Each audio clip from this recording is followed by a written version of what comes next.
Good morning friends. ये video C TET के लिए बहुत ज़्यादा फ्रूटफुल होने वाली है, तो सभी मेरे साथ ईवीएस की स्टडी करते हैं। अब मुझे लगता है जितना अगर मैंने हाफ एन आवर पढ़ाया तो कम से कम आप 10 मार्क्स 30 आउट ऑफ 10 तो 110% स्कोर करेंगे। ठीक है। नाउ पहले तो आपको ये क्वेश्चन आ सकता है कि ईवीएस की फुल फॉर्म क्या होती है। अब इसमें आपको इन्वायरमेंटल साइंस भी लिखा होगा और इन्वायरमेंटल स्टडीज़ भी लिखा होगा, और दो ऑप्शन आपके कोई भी हो सकते हैं। ठीक है। तो मोस्टली बच्चे क्या टिक करते हैं, environmental science. But environment EVS की फुल फॉर्म क्या है, इन्वायरमेंटल स्टडीज़। जो चीज़ें हमारे सामने होती हैं और हमने पढ़ी होती हैं उसी में हम सबसे ज़्यादा कन्फ्यूज़न करते हैं। ठीक है। नाउ तो आज we will talk about different animals. ठीक है। कुछ एनिमल्स के बारे में बात करेंगे, और जो भी मैं एनिमल्स के बारे में बात करूँगी, अगर आप सीटेट का पेपर पिछले साल का लास्ट ईयर्स के पेपर देखेंगे तो उसमें कम से कम मोस्टली क्वेश्चन जो मैं पढ़ाऊँगी उसी से आएंगे। ठीक है। नाउ एनिमल्स, तो बेटा एनिमल्स में काऊ आपने देखा है। ठीक है। तो काऊ से क्वेश्चन ये नहीं आएगा कि उसकी कितनी आँख होती हैं, कितने टांग होती हैं, ठीक है, कितने पैर होते हैं। तो हमें अब हमारी जो एज है उसमें रटने वाला याद तो होता भी नहीं है और रट भी नहीं सकते हैं। ठीक है। तो हम जैसे मैथ्स को समझते हैं और वो हमें लाइफ टाइम याद रहता है। ठीक है। तो वैसे ही हम आज ईवीएस को समझेंगे। ठीक है। नाउ काव, देखो बेटा, काव के आपसे पूछे जा सकते हैं दांत कैसे होते हैं। तो काव के दांत कैसे होते हैं, छोटे होते हैं। ठीक है। गाय के आगे के दांत कैसे होते हैं, छोटे होते हैं, जिनसे वो क्या करती है, पत्ते को काटने का काम करती है। आपने देखा होगा जो लोग घास काटने जाते हैं तो उनकी जो हाशिया जो भी है वो होती है, तो उसके दांत कैसे देखे आपने, बहुत छोटे छोटे होते हैं। तो बस यही समझ लो, गाय के आगे के दांत छोटे होते हैं, जिससे वो क्या करती है, पत्तों को काटने का काम करती है। और पीछे के दांत उसके कैसे होते हैं, पीछे के दांत उसके चपटे होते हैं, जिसकी वजह से वो घास को चबा सकती है। ठीक है। तो गाय के कैसे दांत हुए, आगे के कैसे हैं, फ्रंट वाले कैसे हैं, छोटे हैं, और वो किस में हेल्प करते हैं, पत्तों को काटने में हेल्प करते हैं। और पीछे के दांत कैसे हैं, उनके चपटे दांत हैं। ठीक है।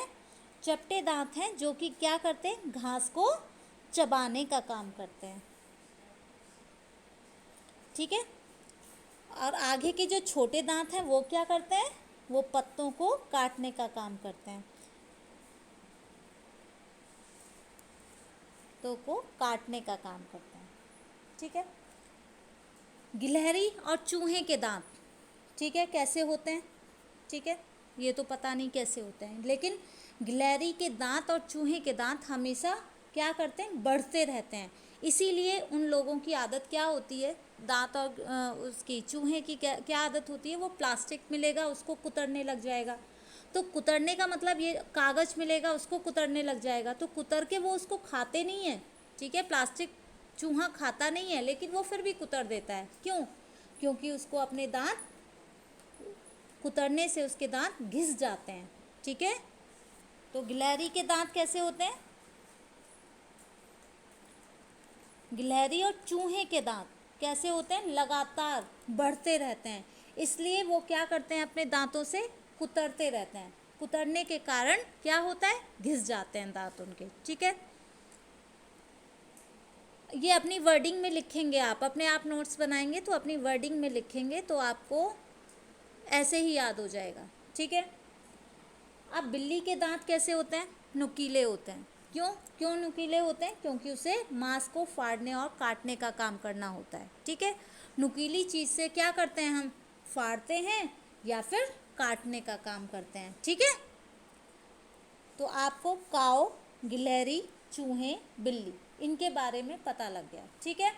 अगर आपको सांप के बारे में पूछा जाए कि सांप के दांत कैसे होते हैं, तो सांप के दांत कैसे होते हैं? नुकीले होते हैं। सांप के दांत कैसे होते हैं? नुकीले होते हैं सांप के दांत। और वो उससे क्या करता है? चीरता फाड़ता नहीं है, वो अपने शिकार को निगल जाता है। ठीक है, दांत का यूज़ वो शिकार को सिर्फ पकड़ने में काम करता है उसका, बाकी वो खाने चबाता नहीं है, वो सीधे निगल जाता है। ठीक है, तो हमने किस किस के बारे में पढ़ा? काऊ के बारे में पढ़ लिया, गिलहरी और चूहे के बारे में पढ़ लिया, सांप के बारे में पढ़ लिया और बिल्ली के बारे में भी पढ़ लिया। ठीक है, कि बिल्ली के दांत कैसे होते हैं। नाउ हाथी, हाथी के बारे में पढ़ लेते हैं। हाथी कैसे होते हैं? आपसे एक क्वेश्चन आ सकता है कि हाथी कैसे रहते हैं? झुंड में रहते हैं, अकेले रहते हैं? ठीक है, तो हमेशा हाथी किस में रहते हैं? झुंड में रहते हैं। आपसे पूछा जा सकता है कि हाथी के झुंड में कौन कौन रहता है? ठीक है, आ जाएगा हथनियाँ रहती हैं, दूसरा ऑप्शन हो जाएगा बच्चे रहते हैं, तीसरा ऑप्शन क्या हो जाएगा? हाथी रहते हैं, और चौथा ऑप्शन हो जाएगा हथनियाँ और बच्चे रहते हैं। तो हमें कैसे ऑप्शन को टिक करना है कि हाथियों के झुंड में कौन रहते हैं? हथनियाँ और उनके बच्चे रहते हैं। ठीक है, हाथियों के झुंड में कौन रहता है? हथनियाँ और उनके बच्चे। ठीक है, अब आप कहेंगे कि हथनियाँ और बच्चे रहते हैं, लेकिन मेल हाथी कहाँ रहता है? मेल हाथी हमेशा अकेले रहते हैं। जैसे ही मेल हाथी 13-14 वर्ष का होता है, 13-14 ईयर्स का होता है, वो झुंड को छोड़ देता है। ठीक है, या झुंड से निकाल दिया जाता है। फिर वो अपना कहीं आपको अगर हाथी अकेले खड़ा दिखे तो समझ जाइए वो मेल हाथी है। ठीक है, और इनका लीडर कौन होता है? इस झुंड का लीडर कौन होता है? जो सबसे ओल्ड हथनी होती है वो उस झुंड की क्या होती है? लीडर होती है। ठीक है, और आपसे ये पूछा जा सकता है कि हाथी दिन में कितने घंटे सोता है, या हाथी कितने घंटे सोता है? तो कितने घंटे सोता है?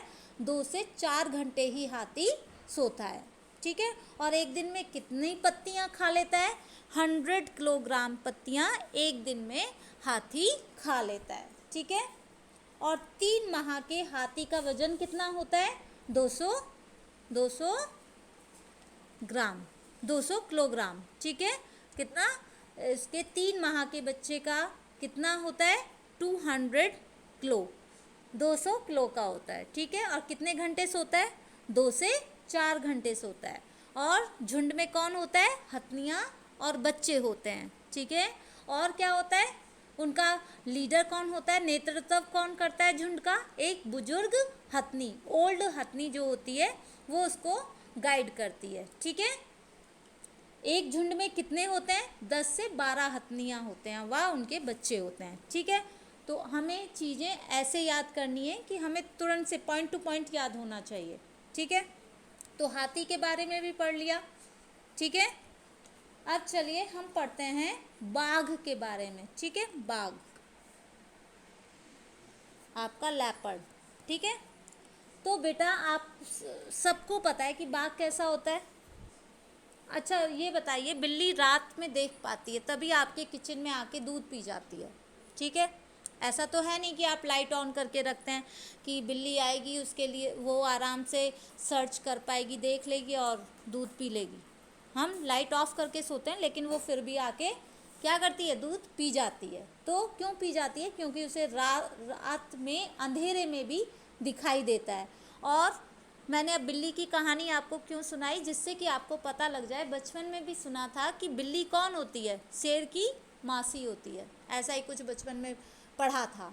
ठीक है, कि बिल्ली कौन होती है? बिल्ली शेर की मासी होती है। शेर की मौसी ये कहलाती, फिर भी कुत्ते से डर जाती। ठीक है, तो क्या है? बाघ को अंधेरे में 6 गुना बेहतर दिखता है।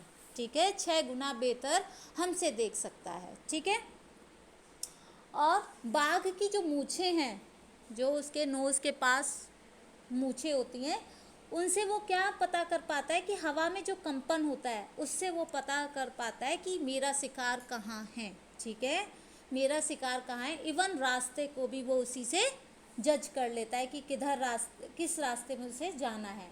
ठीक है, और बाघ का क्या है? वो मौके के अनुसार अपनी आवाज़ को चेंज कर सकता है। ठीक है।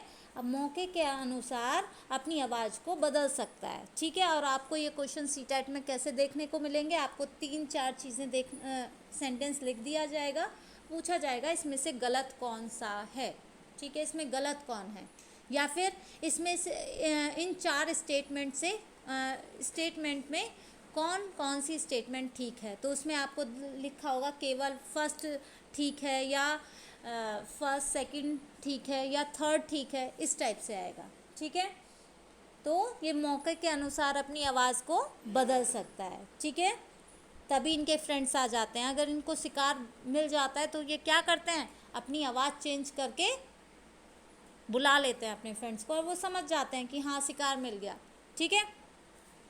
इसका गुर्राना जो होता है वो कहाँ कहाँ तक सुनाई दे सकता है, 3 किलोमीटर्स तक हमें सुनाई दे सकता है, ठीक है। और बाकी जो दोनों कान हैं वो क्या करते हैं, आवाज़ को इकट्ठा करते हैं, ठीक है, अलग अलग दिशाओं से आवाज़ को इकट्ठा कर लेते हैं, ठीक है। इसीलिए सबसे ज़्यादा वो अपने कान को घुमाते हैं, ठीक है।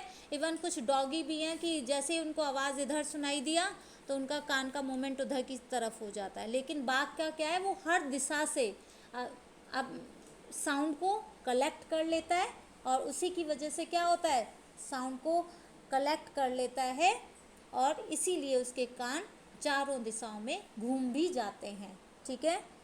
नाउ अब हमने हाथी के बारे में भी पढ़ लिया। एक आपने एक और देखा होगा, स्लॉथ बोलते हैं उसे, लेज़ी बियर भी कहा जाता है, स्लॉथ, ठीक है, जो कुछ कुछ भालू जैसा दिखता है। स्लॉथ कैसा होता है, जो कुछ कुछ भालू जैसा होता है, ठीक है, स्लॉथ जो भालू जैसा होता है, ठीक है। और कहाँ रहता है ये, स्लॉथ बहुत लेज़ी होता है, अब भालू की तरह होता है, ठीक है। अब हम पढ़ेंगे स्लॉथ, और कहाँ रहता है, पेड़ों पे रहता है, ठीक है। और ये 17 घंटे सोता है, ठीक है, 17 घंटे पेड़ पे उल्टा होकर सोता है, उल्टे लटक कर सोता है, ठीक है। और कैसा होता है, भालू जैसा दिखता है, और दिन में करीब 17 घंटे तक पेड़ों पर उल्टे लटक कर सोता है, ठीक है। और ये क्या करता है, जब पेड़ पे ही 17 घंटे सो रहा है और वहीं पे रह रहा है, तो क्या करेगा, ये पेड़ की पत्तियां खाता है, ठीक है, ये पेड़ की पत्तियों को खाता है, ठीक है।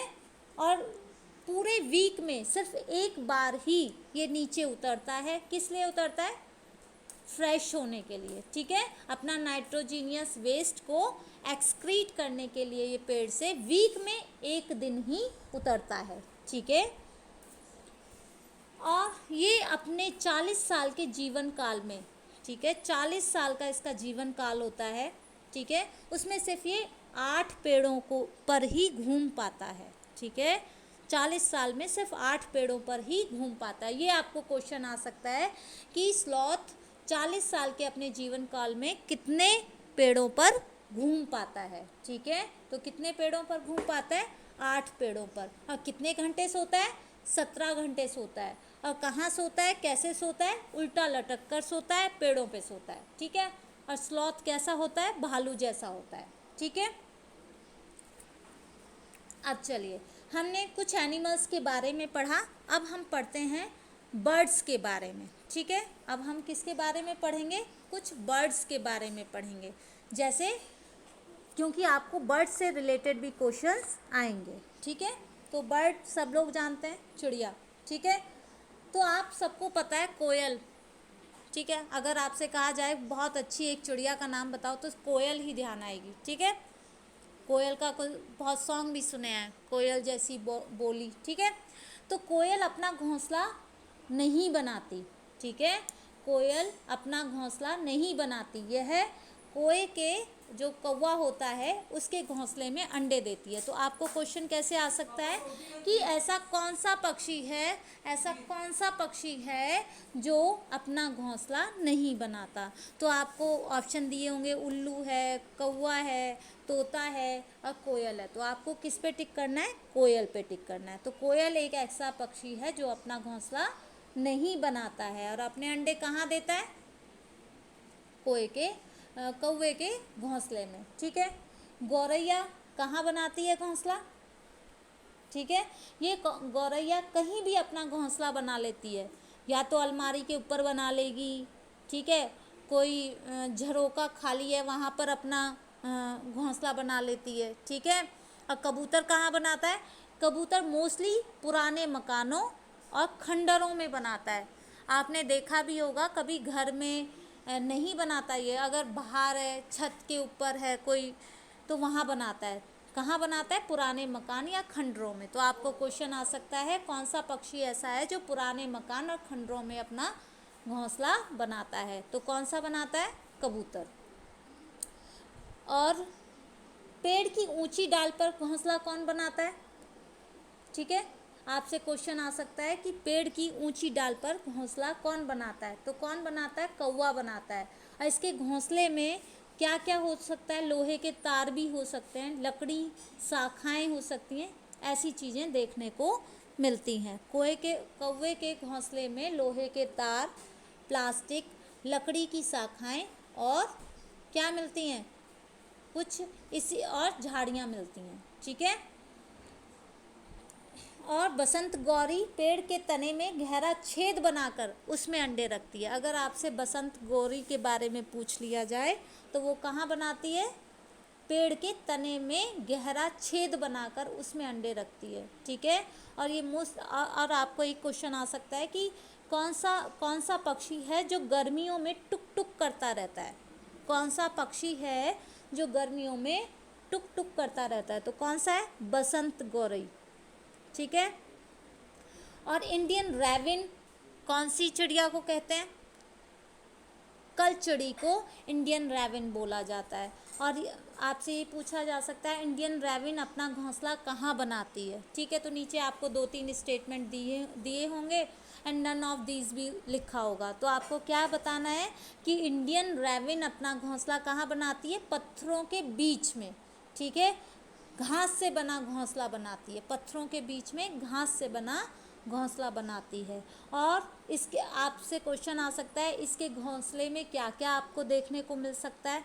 क्या मिल सकता है? ऊन मिल सकती है, बाल, रुई, नाजुक टहनियाँ अपने घोंसले के अंदर बिछा के रखती है, ठीक है। तो अगर आपको क्वेश्चन आ जाए कि कौन सी ऐसी पक्षी है जिसके घोंसले में ऊन, बाल, रुई, नाजुक टहनियाँ पाई जाती हैं या मिल जाती हैं, तो क्या है? इंडियन रैविन। आपको इंडियन रैविन भी लिखा आ सकता है और कलचड़ी भी लिखा आ सकता है, ठीक है। एक दर्जनी चिड़िया है, ठीक है, जिसे दर्जनी चिड़िया है, मतलब टेलर, दर्जन, दर्जी क्या होता है? टेलर होता है, ठीक है। तो एक दर्जनी चिड़िया है, वो क्या करती है? अपनी नुकीली चोंच से पत्तों को सी लेती है, ठीक है। पत्तों को आपस में सिल लेती है, ठीक है। और उसके बीच में और क्या बनाती है? सिलकर एक थैला बना लेती है और उस थैली के बीच में अपने अंडे रखती है, ठीक है। तो दर्जनी चिड़िया क्या है? अपनी नुकीली नोक से क्या कर रही है? पत्तों को सिलकर एक थैला बना लेती है और उसी में अपने अंडे रखती है, ठीक है। तो आपको ये क्वेश्चन आ सकते हैं। अगर मैं आपसे आए कि ऊन, बाल, रुई, नाजुक टहनियाँ किस में मिलती हैं, तो इंडियन रैविन हो गया। अगर आपसे पूछा जाए गर्मियों में टुक टुक की आवाज़ कौन करती रहती है, तो बसंत गौरी है आपकी। और अगर आपसे पूछा जाए कि सबसे ऊंची डाल पर घोंसला कौन बनाता है, तो आपको क्या बोलना है? कौवा सबसे ऊंची डाल पर घोंसला बनाता है, ठीक है। और इनके घोंसले में क्या क्या मिल जाते हैं आपको? लोहे के तार, लकड़ी और शाखाएं मिलती हैं, ठीक है। तो यहाँ तक अगर समझ में आ गया है तो वेल एंड गुड। अगर समझ में आ गया है तो लाइक, शेयर एंड सब्सक्राइब करें। अगर समझ में नहीं आया है, फ्रूटफुल वीडियो नहीं लगी है, तो आप इसको कुछ ना करें, ठीक है। Okay, bye, thank you.